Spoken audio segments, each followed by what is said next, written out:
그 성장 과정에서 본인 또한 누군가한테 온전히 의지하고 어른이 나를 온전히 책임져준 경험이 없는 분들이 많아요. 결국 누구한테 바라게 돼요? 배우자한테 바라게 되는 거죠. 많이 부탁했다가 거절되는 연습을 하세요. 초혼, 재혼 두 번의 결혼 생활이 다 힘들고 자식들도 귀찮은 저 어떻게 해야 할까요? 오늘은 내담자분 사례 통해서 말씀드릴게요. 이 남성분은요, 두 번째 재혼 생활 하시면서 힘드셔서 저에게 찾아오셨는데요. 초혼도 그렇게 순탄치는 않으셨어요. 부부 사이에 갈등이 굉장히 많으셔서 싸우다가 못 맞추고 결국에는 이혼하시고, 그러다 나 여자 없이 살아, 그냥 혼자 살고 마라 이러시다가 다시 새로운 지금의 배우자를 만나서 결혼하셨는데요. 이 결혼 생활 또한 힘드신 거죠. 이분의 초혼 생활이 그렇게 쉽지는 않았어요. 둘 다 불같은 성향이 있으셔서 한쪽이 조금 불같으면 나머지 한쪽이 이걸 좀 품어주면 좋은데 둘 다 그러시지 못하셨던 거죠. 그래서 이혼하고 여자라면 징글징글해, 여자 없이 살아, 내가 한 번 실패했는데 두 번은 실패하고 싶지 않다, 이런 마음으로 오셨는데요. 이분께 제가 어떻게 말씀드렸냐, 이분의 사례를 통해서 여러분들도 혹시 현재 결혼 생활이 힘드시다면 이 영상이 도움이 되셨으면 좋겠습니다. 삶이라는 건요, 원래 힘든 거예요. 그래서 내가 어떤 삶을 살아가든, 그게 결혼 생활이 됐든 직장 생활이 됐든 뭐 관계가 됐든, 그 삶 속에서 힘들지 않아야지가 아니라 그냥 삶은 다 힘든 거니까 이런 힘든 것들을 감수하고 힘들지 않게 살아가는 법은 어떻게 살아가는 거지? 라고 마음먹으면서 살아가는 거예요. 예를 들어서 운전을 한다고 가정을 해볼게요. 운전하면서 사고가 나지 말아야지 라고 생각하는 게 아니라 결혼 생활이라는 고속도로를 달려가면서 사고가 날 수도 있어. 또 내가 졸릴 때도 있어. 그럴 때 졸음운전으로 인한 사고, 이런 각종 교통사고들 안 일어나게끔 이런 사고들을 예방하기 위해서 뭘 해야 되는지, 이런 것들에 집중하면서 운전 능력을 결국 높여가는 것, 이것이 행복한 결혼 생활, 행복한 삶을 영위해 나가는 방법이다 라고 말씀드리고요. 자, 결혼 생활을 유지한다는 거, 부부 사이에 갈등이 있을 수 있죠. 부부 갈등, 장인과 사위 간의 갈등이 있을 수 있어요. 자녀 양육 문제, 이혼의 위기, 배우자의 외도, 이런 것들은 결혼을 한 사람들만 겪을 수 있는 문제들입니다. 이런 것들을 내가 감수하지 못한다? 그러면 결혼 생활에서 남편이라는 핸들을 놔야 되는 거예요. 결혼 생활을 잘한다? 이런 사람들은 결혼 생활에 따른 각종 문제들이 있죠. 이런 위기들을 감수하고도 난 행복하게 살겠다 라고 마음먹으시는 분들이 잘 사시는 겁니다. 행복한 결혼 생활을 위해서는요, 단 하나의 가치관, 이게 꼭 필요합니다. 이게 뭐냐? 나는 결혼 생활 내에 고통이 있음에도 행복하게 살겠다, 이런 마음을 내시는 겁니다. 나는 고통이 있음에도 행복하게 산다. 행복한 결혼 생활이라는 건요, 고통이 없는 게 아니에요. 고통이 없는 결혼 생활, 그런 건 존재하지 않고요. 고통이 없다, 그러면 결혼을 안 하셔야 되는 거예요. 내가 결혼 생활에서 고통을 겪고 싶지 않아, 그럼 결혼을 안 하셔야 되는 거죠. 그래서 행복한 결혼 생활이라는 건요, 고통이 없는 게 아니라 고통이 10kg다. 그럼 행복이 11kg만 되어도 나는 행복한 결혼 생활을 할 수 있는 거다. 고통보다 행복의 크기를 더 늘려가는 것, 이것이 행복한 결혼 생활을 하는 방법이다. 자, 그럼 고통의 무게보다 행복의 무게를 어떻게 더 늘려갈 수 있냐? 자, 첫 번째, 본인만의 생각과 기준을 버리세요. 인간은요, 다 상대적이에요. 내가 어떤 사람이냐에 따라서 상대방 또한 달라질 수 있다는 거죠. 내가 어떤 자극과 어떤 행동을 하느냐에 따라서 이 사람이 반응을 할 수도 있고 안 할 수도 있다는 거예요. 자, 인간은 다 상대적이다. 이 얘기가 무슨 말이냐면요, 예를 들어 첫 번째 이혼에서 아내가 굉장히 사치스러워요. 그래서 내가 갖다 주는 돈 막 다 써버려. 자신이 필요한 물품만 사고 가정을 막 등한시해. 그리고 아이가 어린데 아이 팽개치고 나가서 친구들이랑 막 술 마셔. 이런 분과 같이 살다가 내가 이혼했어요. 그러면 사실 잘 하셨다고 볼 수 있죠. 가정에 등한시하고 우리 가정을 같이 이끌어갈 책임감이 좀 없는 여자라고 볼 수 있으니까요. 하지만 나랑 싸우고 나서만 술 마셔. 나보다는 조금 사치스러워. 허영기도 있어. 아내가 경제적 활동은 하네? 그리고 일을 해요. 본인이 번 돈으로 더 많이 써. 이런 이유로 계속 다투다가 헤어졌다면 나의 반응이 이런 아내와 같이 살아가면서 이 가정을 잘 유지하려면 어떻게 행동해야지? 라기보다 나의 신념, 나의 기준에 따라서 반응하면서 갈등이 더 깊어지지 않았나, 이렇게 생각해 볼 필요가 있다는 겁니다. 손뼉도 마주쳐야 소리가 난다고 하잖아요. 한쪽이 손뼉을 마주치려고 이렇게 다가섰을 때 나머지 상대방 손뼉이 마주해야만 소리가 나는 거예요. 내가 이렇게 오려고 해도 이 사람이 이렇게 피해버리면 소리가 나지 않는다는 거죠. 그래서 나의 기준과 나의 신념에 반하는 상대를 보고 보고 내가 계속 손뼉을 치는 행위만 한 것은 아닌지 이런 것들을 켜볼 필요가 있다. 첫 번째 이혼에서 내가 좀 지혜롭게 대처하지 못한 부분도 있음을 인정하고 수용하면서 바꿔나가는 것. 즉 나만의 기준이 다 옳다, 나의 신념이 다 옳다가 아니라 나와 다를 수 있다. 사실 관계는요, 다름을 인정할수록 서로 가까워지는 법입니다. 나의 이런 주관적인 신념과 가치관 이런 것들 어떻게 버릴 수 있냐? 자, 해법은요, 나의 신념 가치관이 아니라 세상의 이치는 어떻게 돌아가냐, 이걸 알아가시는 겁니다. 세상에 원인 없는 결과 없다고 하잖아요. 이런 일이 생긴 원인 중에서 타인의 원인 이런 것들 배제하고 나의 원인은 무엇이 있었는지를 생각해 보는 거죠. 이게 통찰이고 지혜로운 거예요. 자, 예를 들어서 나랑 싸울 때 나가고 술을 마신다, 이런 경우라면 싸우지 않는 상황을 만드는 게 지혜로움이고, 내가 절약과 돈에 대한 강박이 좀 있다, 이런 경우라면 상대방이 돈을 쓰고 안 쓰고를 떠나서 나의 성장 과정, 나의 어린 시절에 가난해서 사람들로부터 무시당했거나 내가 하고 싶은 걸 많이 참았거나 억압한 경우에 이런 분들이 결혼 생활 하시면 아내와의 이런 갈등 속에서 이런 문제가 더 커질 수 있다. 그래서 이런 분들은 내가 절약하고 돈을 쓰면 안 돼, 참고 이런 것보다는요,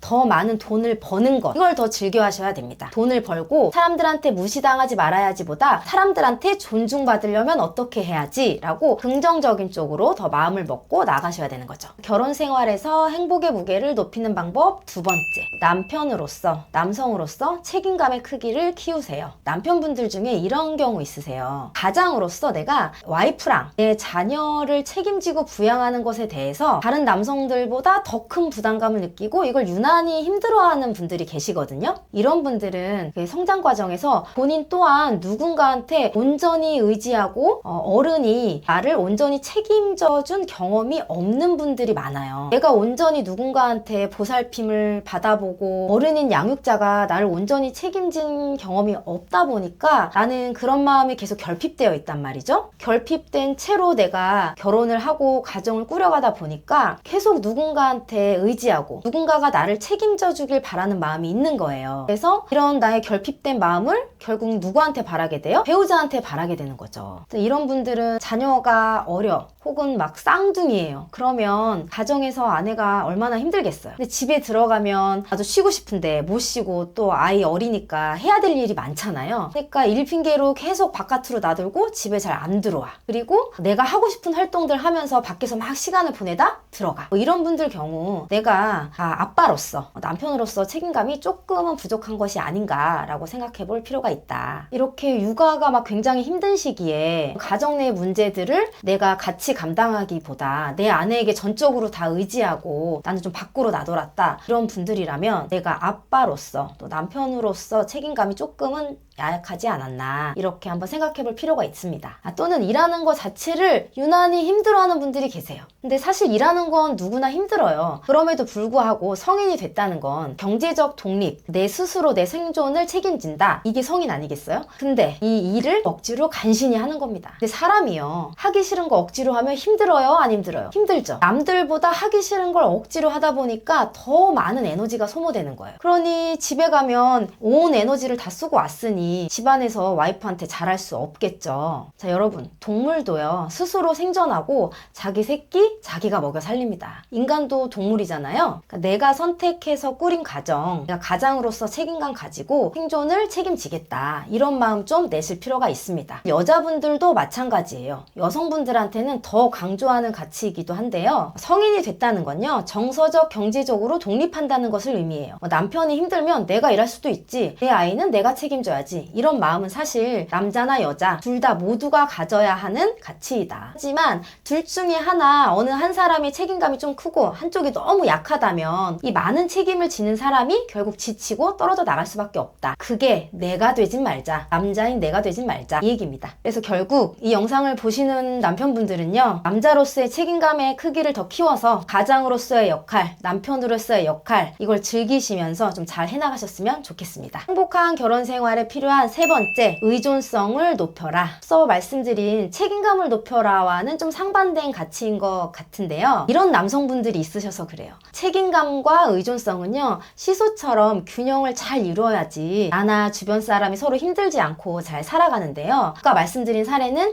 책임감이 낮은 경우, 책임감을 좀 높이셔라 하는 거고요. 지금은 너무 책임감이 높은 남성분들이 계세요. 이런 분들은 책임감만 이렇게 높다 보니까 의존성이 너무 억압되어 있는 거죠. 근데 의존성, 이건 인간이 살아가는데 꼭 필요한 가치입니다. 이런 분들은요, 옆에 있는 아내에게 의존을 못 하세요. 뭐 기대거나 부탁하거나 이런 걸 못 하시는 거예요. 성장 과정에서 아버지께서 되게 엄한 분이셨다든지, 혹은 아버지께서 매우 독립적인 분이셨어. 그래서 아버지도 엄마한테 의지하는 걸 내가 못 봤어. 또는 내가 자수성가해서 성공하신 분들, 이런 분들은 다른 사람한테 도움을 구하고 의지하고 이렇게 해서 같이 협력해서 성장하신 경험보다 내가 혼자 열심히 해서 뭔가를 이뤄낸 경험이 있기 때문에 이 경험으로 가정생활도 하시는 거예요. 근데 내가 누군가한테 의존하는 게 어렵잖아요. 이러면 상대가 나한테 의존하는 것도 이상하게 생각해요. 아니, 얘는 이걸 왜 혼자 못하고 나한테 이런 부탁을 해? 이렇게 생각하게 된다는 거죠. 그럼 옆에 있는 사람은 이상한 사람이 되고 상대가 나를 무시한다는 느낌이 들어요. 그래서 의존성 억압되신 분들, 제가 어떻게 질문 드리냐면, 혹시 다른 사람한테 부탁하고 기대고 이런 거 잘 하세요? 또는 다른 사람한테 부탁했다가 거절당한 경험 좀 있으세요? 이렇게 여쭤봐요. 그럼 거의 없다고 말씀하세요. 그러니 이렇게 의존성이 억압되신 남편분들, 많이 부탁하고 부탁했다가 거절되는 연습을 하세요. 인간사에서 10번을 부탁하고 요구하면 사실 한두 번 들어주는 게 인지상정이거든요. 내 아내에게 부탁했는데 그걸 아내가 거절했다고 해서 아내가 날 무시한 건 아니에요. 또 내가 누군가한테 부탁하고 의지하고 기대는 것이 남자로서 나약한 것이 아닙니다. 늘 드리는 말씀이지만 인간은요, 상호 의존을 하면서 내가 혼자 할 수 있는 것들보다 더 많은 것들을 이루어왔어요. 그러니 내가 가정생활 좀 잘하고 싶다,